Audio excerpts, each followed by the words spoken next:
আজকে আমরা আবার সরল দোলগতি নিয়ে আলোচনা করব। আগের দুটি পর্বে আমরা সরল দোলগতি নিয়ে আলোচনা করেছি। আজকে তৃতীয় দিনে আমরা সরল দোলকের গতি, সরল দোলগতি পর্যায়ভুক্ত এই বিষয় নিয়ে আলোচনা করব। এখানে সরল দোলক কী করে গঠন করা হয়, সরল দোলকের গতি যে সরল দোলগতি পর্যায়ভুক্ত তার প্রমাণ, পর্যায়কাল, এর প্রয়োগ, এইসব বিষয় নিয়ে আলোচনা করা হবে। আগের দুটি পর্বের লিঙ্ক এর ডেসক্রিপশন বক্সে দেওয়া থাকছে, তোমরা দেখে নিতে পারবে। ঠিক আছে, তাহলে আজকে আমরা শুরু করছি সরল দোলকের গতি, সরল দোলগতি পর্যায়ভুক্ত এই বিষয় নিয়ে। তো দেখো, সরল দোলক কি বলা হচ্ছে, একটি হালকা অপ্রসার্য সুতোর সাহায্যে কোনো ক্ষুদ্র ভারী বস্তুকে ঝুলিয়ে সরল দোলক তৈরি করা হয়। কি কি বলা হলো দেখো, ধরো এখানে একটা এটা দৃঢ় অবলম্বন, তার একটা বিন্দু থেকে, মানে যে বিন্দু থেকে ঝোলানো হচ্ছে ওই বিন্দুটার নাম হচ্ছে আলম্ব বিন্দু। আলম্ব বিন্দু, তাহলে দৃঢ় অবলম্বন থেকে এই যে সুতোর সাহায্যে ঝোলানো হয়েছে, সুতোটার বৈশিষ্ট্য কি হবে, হালকা এবং অপ্রসার্য। সেখানে ওই সুতো থেকে একটি ক্ষুদ্র আর ভারী বস্তু ঝুলিয়ে সরল দোলক তৈরি করা হয়। দেখো, এই যে বস্তুটা ঝোলানো হয়েছে এর নাম হচ্ছে পিণ্ড, এর নাম পিণ্ড। ঠিক আছে, আর এই আলম্ব বিন্দু থেকে পিণ্ডের যে ভার কেন্দ্র সেটার নাম হচ্ছে কার্যকর দৈর্ঘ্য, দোলকের কার্যকর দৈর্ঘ্য। ঠিক আছে, তাহলে এখানে তিনটে টার্ম, আলম্ব বিন্দু, আলম্ব বিন্দু থেকে পিণ্ডের ভার কেন্দ্র পর্যন্ত দূরত্ব, সেটা হলো কার্যকর দৈর্ঘ্য, এর নাম হচ্ছে পিণ্ড। এইসব পাওয়া গেল। এবার দেখো, এক যে বস্তুকে যদি কোনো একটা দিকে সামান্য টেনে ছিঁড়ে দেওয়া হয় তাহলে দেখা যাবে একটা পর্যায়বৃত্ত গতি সম্পন্ন করবে। এখন দেখা যাবে একটি সরল দোলগতি আছে, মানে ওই পর্যায়বৃত্ত গতি সরল দোলগতি পর্যায়ভুক্ত। এখন ধরো কোনো একটা দিকে একে টেনে ছেড়ে দেওয়া হয়েছে, তার ফলে ও এই পথে যাতায়াত করে। তো কোনো একটা অবস্থায় ধরো এখানে আছে, এই কোণ হয়েছে থিটা, এটার নাম হচ্ছে কৌণিক বিস্তার।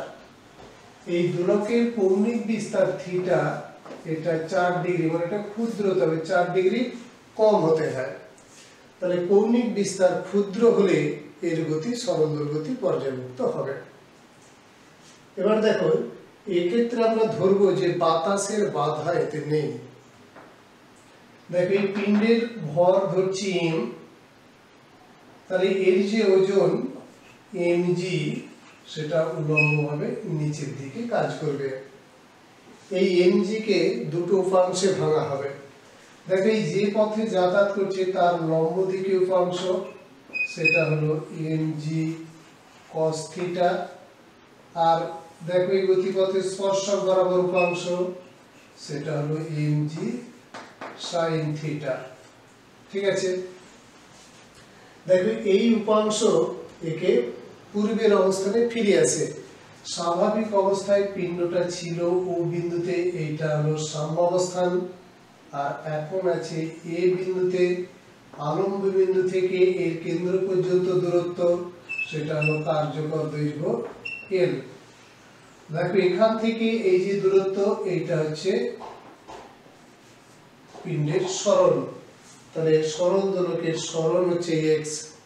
ঠিক আছে, সাম্য অবস্থান থেকে কোনো একদিকে যে দূরত্ব অতিক্রম করেছে সেটা হচ্ছে সরণ, তাহলে সরণ হলো x।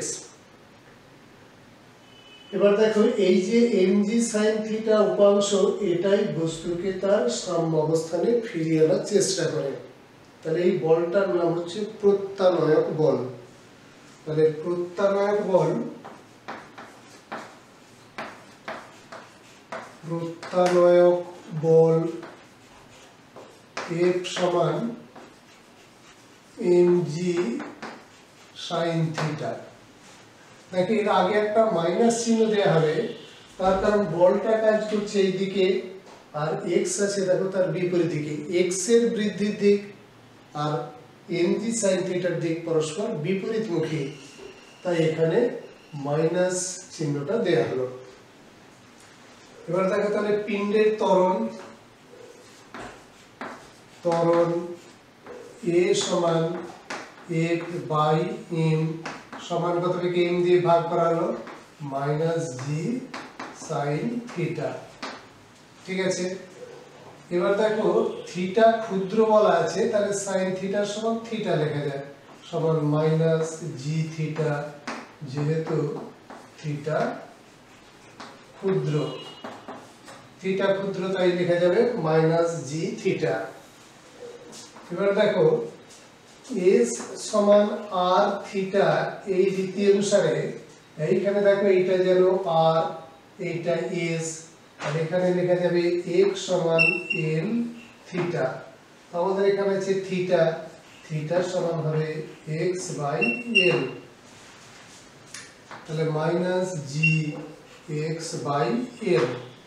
ঠিক আছে, তাহলে এর সমান পাওয়া গেল minus g x by l. এটাকে একটু লিখছি minus g by l into x. এটা 1 নম্বর সমীকরণ দাগ দেওয়া হলো। এবার দেখো সরল দোলকের ক্ষেত্রে এই যেখানে পরীক্ষা করা হচ্ছে সেখানে জি এর মান নির্দিষ্ট আর এর কার্যকর দৈর্ঘ্য নির্দিষ্ট, তাহলে জি বাই এল এইটা ধ্রুবক হবে। তাহলে ত্বরণ এ ভ্যারিজাজ মাইনাস এক্স হবে, কি কারণে না জি বাই এল এটা ধ্রুবক হলো। একটা নির্দিষ্ট স্থানে একটা নির্দিষ্ট দোলকের ক্ষেত্রে জি বাই এল রাশিটা ধ্রুবক হবে, তাহলে এ ভ্যারিজাজ মাইনাস এক্স। দেখো এখান থেকে তাহলে পাওয়া গেল এ ভ্যারিজাজ মাইনাস এক্স। এ থেকে কি বোঝা গেল না ত্বরণ সরণের সমানুপাতিক, আর মাইনাস চিহ্ন থেকে বোঝা যাচ্ছে ত্বরণ সর্বদা গতিপথের মধ্য অবস্থানের অভিমুখী বা সাম্য অবস্থানের অভিমুখী। এর সাম্য অবস্থান এখানে, যখন এখানে আছে ত্বরণ এই দিকে, যখন এখান থাকবে ত্বরণ এই দিকে, সবসময় সাম্য অবস্থানের অভিমুখী। এই ধরনের গতি হয় সরল দোল গতি। তাহলে এই বস্তুর গতি হচ্ছে সরল দোল গতি পর্যায়ভুক্ত। ঠিক আছে, তাহলে এটা যে সরল দোল গতি পর্যায়ভুক্ত সেটা প্রমাণ হলো। তাহলে এবার আমরা হিসাব করব পর্যায়কাল।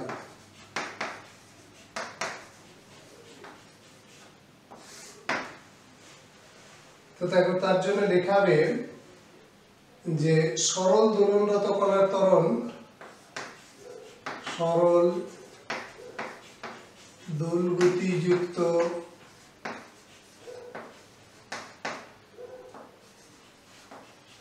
কণার ত্বরণ এ সমান মাইনাস ওমেগা স্কয়ার এক্স। এটা সরল দোলগতিযুক্ত কণার ত্বরণ যখন হিসাব করা হয়েছিল এই সমীকরণটা দেখেছিল যে এ সমান মাইনাস ওমেগা স্কয়ার এক্স, এটা হচ্ছে সরল দোলগতিযুক্ত কণার ত্বরণ। আর এখানে ত্বরণ কি পাওয়া গেছে দেখো এ সমান এটা পাওয়া গেছে। তাহলে 1 ও 2 তুলনা করে পাই, 1 ও 2 নম্বর সমীকরণ তুলনা করে কি পাওয়া যাবে দেখো ওমেগা স্কয়ার সমান জি বাই এল।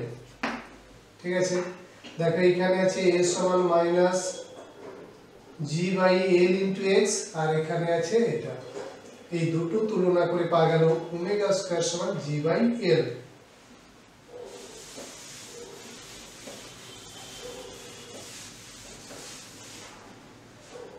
এবার দেখো তাহলে ওমেগা সমান রুট জি বাই এল, ওমেগার জায়গায় 2 পাই বাই টি, টিটা পর্যায়কাল, root g by l omega সমান 2 পাই বাই টি, টিটা হচ্ছে পর্যায়কাল। তাহলে টি সমান হবে 2 পাই রুট এল বাই জি। এইটাই হলো সরল দোলকের পর্যায়কালের সূত্র। ঠিক আছে, সরল দোলকের পর্যায়কাল কত হবে এই সমীকরণ থেকে পাওয়া যাবে। এটা সরল দোলগতির চ্যাপ্টার একটা গুরুত্বপূর্ণ সমীকরণ, এটি খুব প্রয়োজন হয় গাণিতিক সমস্যা সমাধানের জন্য, এটি ভালোভাবে মনে রাখতে হবে। টি সমান 2π√L/g। ঠিক আছে, তাহলে সরল দোলকের গতি সরল দোলগতি পর্যায়ভুক্ত, এটা প্রমাণিত হলো। আর কি হলো, এখান থেকে সরল দোলকের পর্যায়কাল কত হবে তার সমীকরণ পাওয়া গেল। ঠিক আছে, তাহলে এবার আমরা আলোচনা করব সরল দোলকের কয়েকটি ব্যবহার নিয়ে। তো প্রথম দেখো, সরল দোলকের সাহায্যে কোন স্থানে জি এর মান নির্ণয় করা যায়। এক হচ্ছে অভিকর্ষজ ত্বরণের মান নির্ণয়।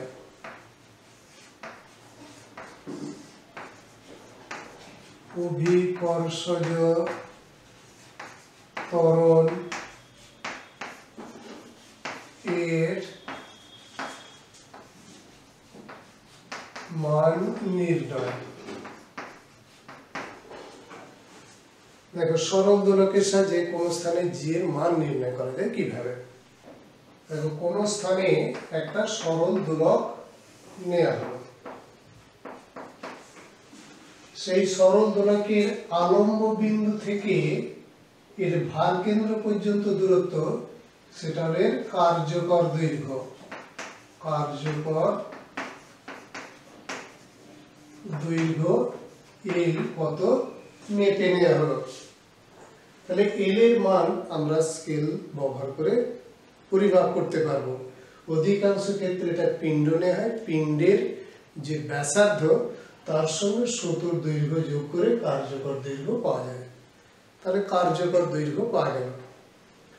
এবার এর একবার পূর্ণ দোলনের জন্য কত সময় লাগে সেটা হলো এর পর্যায়কাল। পর্যায়কাল টি আমরা হিসাব করব। পর্যায়কাল টি সেটা পাওয়া গেল। ঠিক আছে, একবার পূর্ণ দোলনের জন্য কত সময়। তাহলে স্কেলের সাহায্যে দৈর্ঘ্য মাপা হলো, স্টপ ওয়াচের সাহায্যে পর্যায়কাল মাপা যাবে। তো অধিকাংশ ক্ষেত্রে একবার দোলনের সময় না নিয়ে বেশি সংখ্যক দোলনের সময় নেওয়া হয়। ওই দোলনের সময়কে সংখ্যা দিয়ে কটা পূর্ণ দোলন হলো সেটা দিয়ে ভাগ করে একবার পূর্ণ দোলনের সংখ্যা পাওয়া যায়। যেমন ধর, পরীক্ষাগারে যেটা করতে হয়, 20 বার দোলনের জন্য কত সময় লাগলো দেখা হলো, সেই সময়কে 20 দিয়ে ভাগ করা হলো, তাহলে পর্যায়কাল পাওয়া গেল। তাহলে পর্যায়কাল আর কার্যকর দৈর্ঘ্য পাওয়া গেল। এবার সূত্র কি ছিল দেখো, টি সমান 2π√L/g। জিটা কি অভিকর্ষজ ত্বরণ, এই জি এর মান বের করা হবে। তাহলে টি স্কয়ার সমান 4πa²L/g। তাহলে জি সমান হলো 4πa²L/t²। দেখো, এল আর টি এর মান জানা আছে, তাহলে এই মানগুলো বসিয়ে দিয়ে যে স্থানে পরীক্ষা করা আছে সেখানে অভিকর্ষজ ত্বরণের মান কত নির্ণয় করা যায়। ঠিক আছে, এইভাবে সরল দোলককে ব্যবহার করে কোন স্থানের অভিকর্ষজ ত্বরণ নির্ণয় করা যায়। বোঝা গেল? এবার পড়ানো হবে সরল দোলকের সাহায্যে কোন স্থানের উচ্চতা নির্ণয়। তাহলে 2 নম্বর ব্যবহার হচ্ছে কোন স্থানের উচ্চতা নির্ণয়। কিভাবে কোন স্থানের উচ্চতা নির্ণয় করা যাবে তার জন্য দেখো, মহাকর্ষের কিছু সূত্র কাজে লাগবে। দেখো, ভূপৃষ্ঠে অভিকর্ষজ ত্বরণ জি সমান gm/r²। এটা পড়েছো মহাকর্ষ চ্যাপ্টারে, এটা ছিল ভূপৃষ্ঠে অভিকর্ষজ ত্বরণ জি সমান gm/r²। আর যদি এই উচ্চতায় অভিকর্ষজ ত্বরণ হিসাব করা তাহলে জি ড্যাশ সমান হয় gm/r+h²। তাহলে ভূপৃষ্ঠে অভিকর্ষজ ত্বরণ জি সমান gm/r²। ভূপৃষ্ঠ থেকে এই উচ্চতায় অভিকর্ষজ ত্বরণ এটা দুটো ভাগ করছি। জি বাই জি ড্যাশ সমান কি হবে দেখো আর plus h square by r square. তাহলে অভিকর্ষজ ত্বরণ দুই জায়গার অনুপাত কত পাওয়া গেল। এবার দেখো একটা সরল দোলক নিয়ে হবে, তো ভূপৃষ্ঠে তার দোলনকাল কত হিসাব করা হলো, দোলনকাল টি সমান 2 পাই রুট এল বাই জি। এটা হলো পৃষ্ঠে দোলনকাল পাওয়া গেল টি সমান 2 pi root l by g. H উচ্চতায়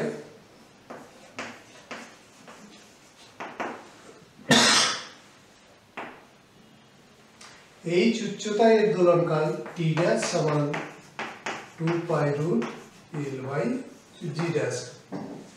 তাহলে কি করা হলো, সরল দোলককে পৃথিবী পৃষ্ঠে দোলনকাল কত দেখে নেওয়া হলো, আর যে জায়গায় উচ্চতা নির্ণয় করতে যাচ্ছি সেই জায়গায় তার দোলনকাল টি ড্যাশ কত হিসাব করা হলো, টি ড্যাশ সমান হলো 2 pi root l by g dash.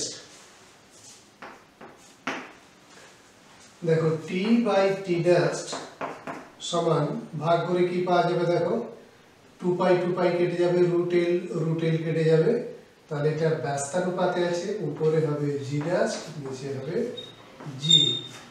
ঠিক আছে, টি বাই টি ড্যাশ সমান root under g dash by g. ঠিক আছে, এটাকে আমরা উল্টে লিখি, টি ড্যাশ বাই টি সমান root under g by g dash. G by g dash সমান ওখানে কি লেখা আছে দেখো আর প্লাস এইচ বাই আর হবে, কারণ দেখো এখানে রুট আছে, মানে root under g by g dash সমান হবে R plus h by R. ঠিক আছে, সেই হিসাবে এটা পাওয়া গেল। এটার সমান কি হবে দেখো 1 প্লাস এইচ বাই আর।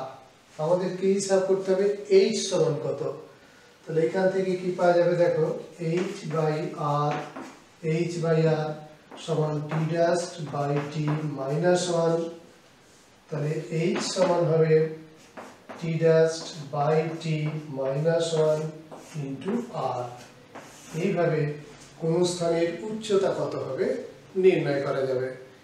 তাহলে সরল দোলকের সাহায্যে কোন স্থানের উচ্চতা নির্ণয় করা যাবে এই সমীকরণ প্রয়োগ করে।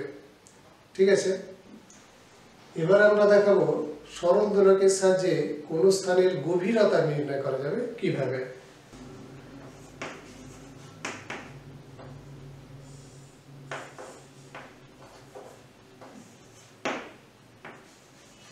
সরল দোলকের সাহায্যে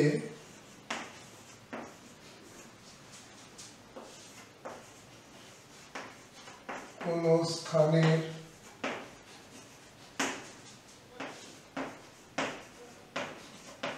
গভীরতা নির্ণয়। সরল দোলকের সাহায্যে কোন স্থানের গভীরতা নির্ণয় করা যায় কিভাবে হিসাব করা হবে। দেখো ঠিক এতেও ওই যে গভীরতার জন্য অভিকর্ষজ ত্বরণের পরিবর্তন হয় এই রীতি কাজে লাগানো হবে। দেখো পৃষ্ঠে অভিকর্ষজ ত্বরণ জি আর এইচ গভীরতায় যদি অভিকর্ষজ ত্বরণ জি ড্যাশ হয়, তাহলে জি ড্যাশ সমান জি ইন্টু 1 মাইনাস এইচ বাই আর। এটা পড়া রয়েছে মহাকর্ষ চ্যাপ্টারে। তাহলে পৃষ্ঠে অভিকর্ষজ ত্বরণ জি, এইচ গভীরতায় অভিকর্ষজ ত্বরণ জি ড্যাশ, জি আর জি ড্যাশ এই সমীকরণ দ্বারা সম্পর্কযুক্ত। তাহলে জি ড্যাশ বাই জি সমান 1 মাইনাস এইচ বাই আর। এটা পাওয়া গেল মহাকর্ষ থেকে, মহাকর্ষ চ্যাপ্টারে এটা তোমরা পড়েছো, তাতে জি ড্যাশ আর জি এর সম্পর্ক এটা পাওয়া গেল। এবার দেখো পৃষ্ঠে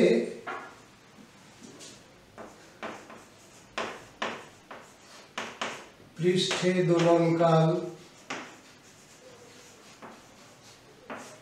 টি সমান 2 পাই রুট এল বাই জি, যেমন আগেরটাতে লেখা ছিল। আর এইচ গভীরতায়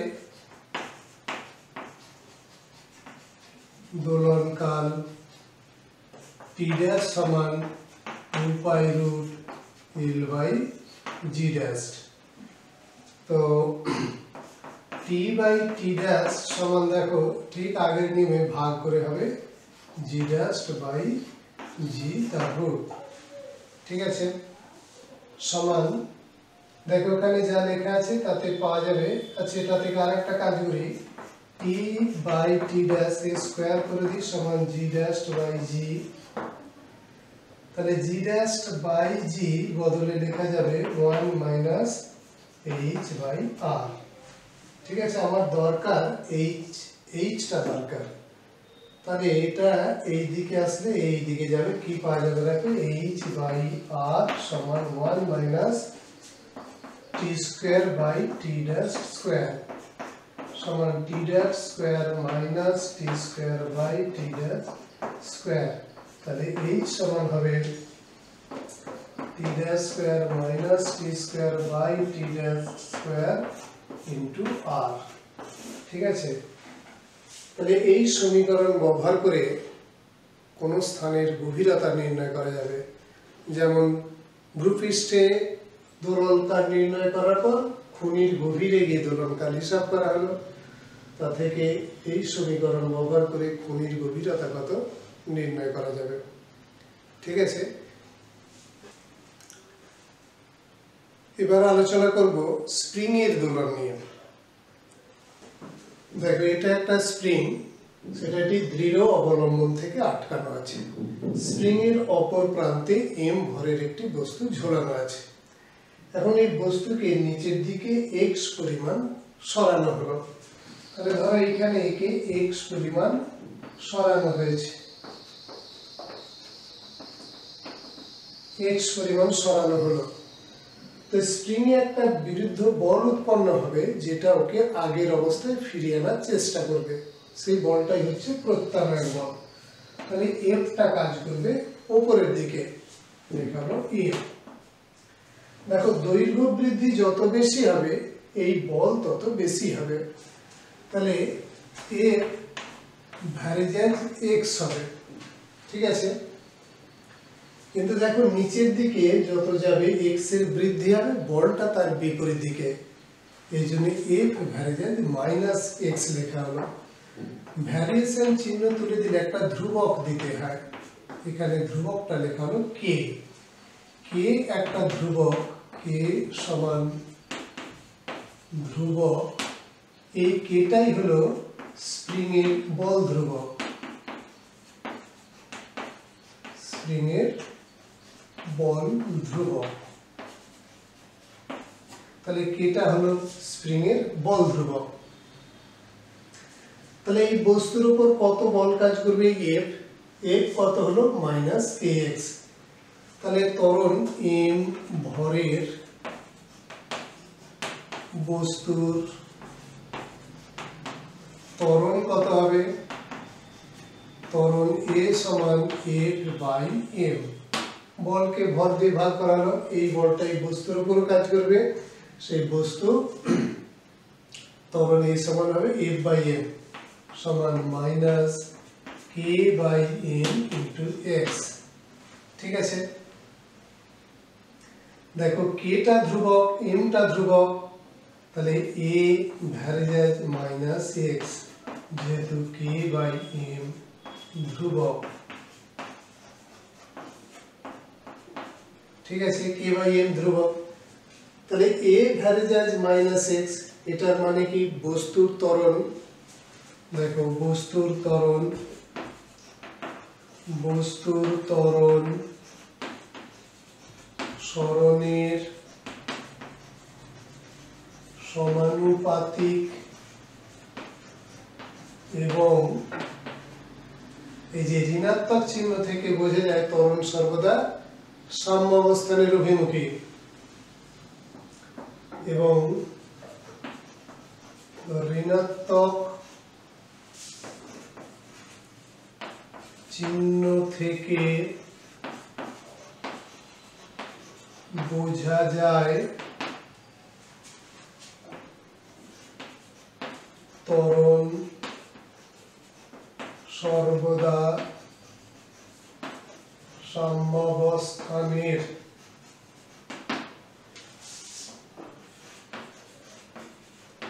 অভিমুখে, এটা হচ্ছে সরল দোলগতির বৈশিষ্ট্য। সরল দোলগতি হলে এই বৈশিষ্ট্যটি মানতে হবে। এটা থেকে কি লেখা যাবে? অতএব বস্তুটির গতি সরল দোলগতি পর্যায়ভুক্ত। অতএব বস্তুটির গতি সরল দোলগতি পর্যায়ভুক্ত।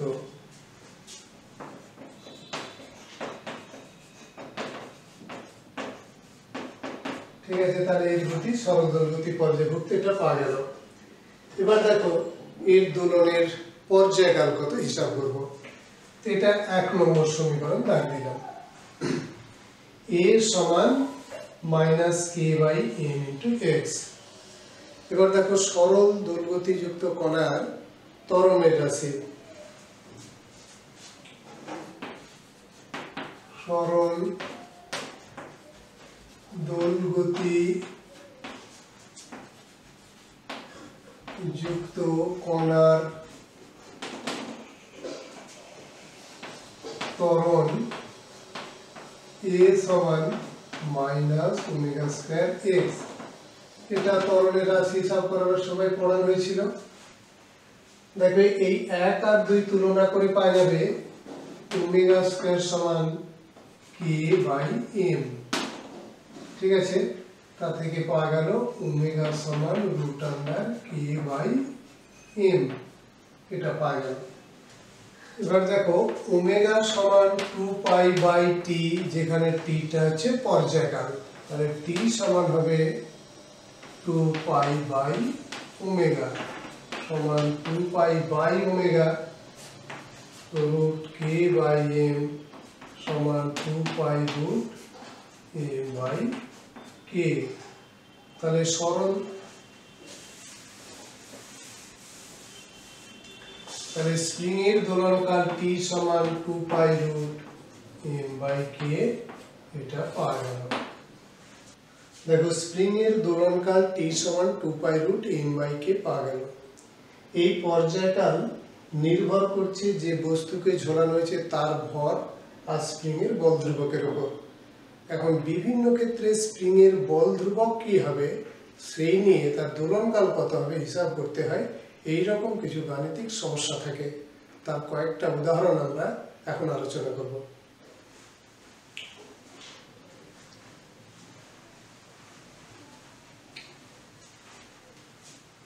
দেখো বলা আছে একটি স্প্রিং থেকে m ভর ঝোলানো হলে দোলনকাল হয় t। স্প্রিংটিকে কেটে সমান 3টি টুকরো করা হলো এবং টুকরোগুলিকে প্রদর্শিত চিত্রের ন্যায় যুক্ত করা হলো। এখন m ভরটি দোলনকাল কত হবে? ঠিক আছে, ধরি মূল স্প্রিং এর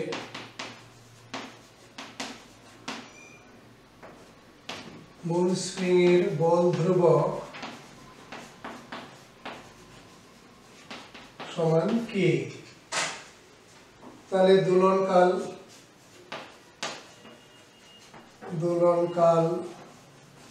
ক্যাপিটাল T সমান 2π√m/k। ঠিক আছে, দেখো দোলনকাল বলা আছে t, যে ভরটা ঝোলানো ছিল m, আর আমরা ধরেছি বল ধ্রুবকটা k। ঠিক আছে, এবার দেখো এই স্প্রিংকে 3টি টুকরো করা হয়েছে। 3টি টুকরো করা হলে প্রতি টুকরোর বল ধ্রুবক টুকরো 3টির প্রতিটির বল ধ্রুবক সমান কত? দেখো কে বল ধ্রুবক বিশিষ্ট স্প্রিংকে যদি n সংখ্যক টুকরো করা হয় তার বল ধ্রুবক হয় nk। তাহলে এখানে প্রতি টুকরোর বল ধ্রুবক হবে 3k।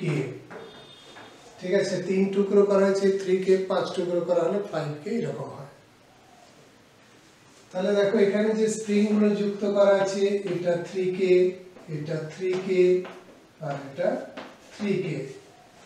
এখন আমাদের এই অবস্থাটা তুল্য বল ধ্রুবক কত হিসাব করতে হবে।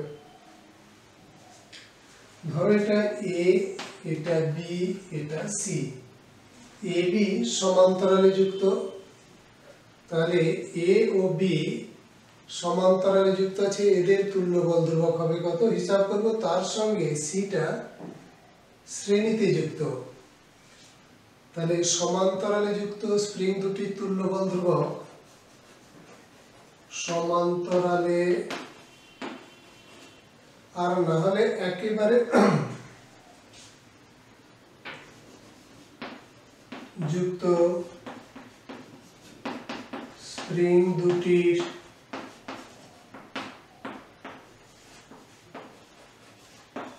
তুল্য বল ধ্রুবক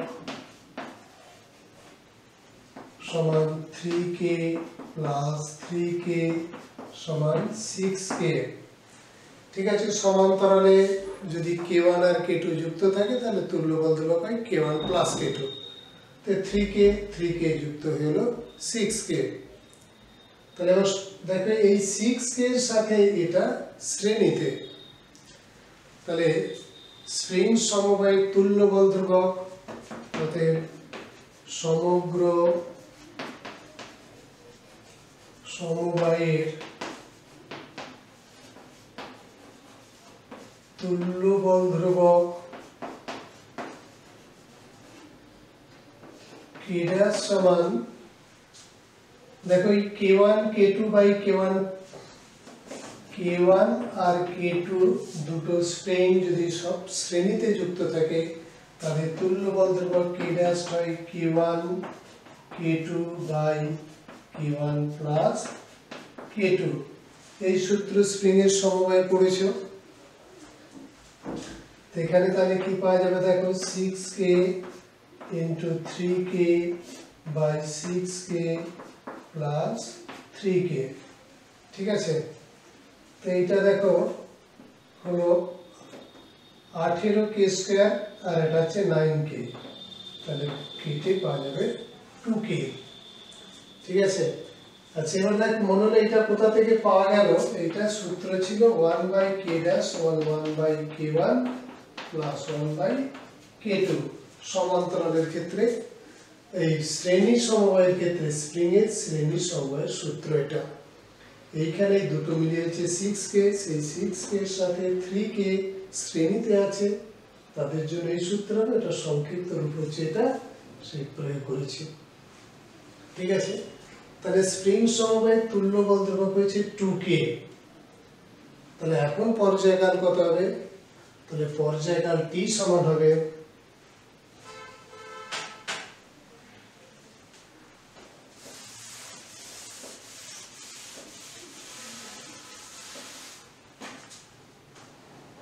দেখ এখানে t সমান 2π রুট m বাই k ছিল, তাহলে এখন পর্যায়কাল t' সমান 2π রুট m বাই 2k।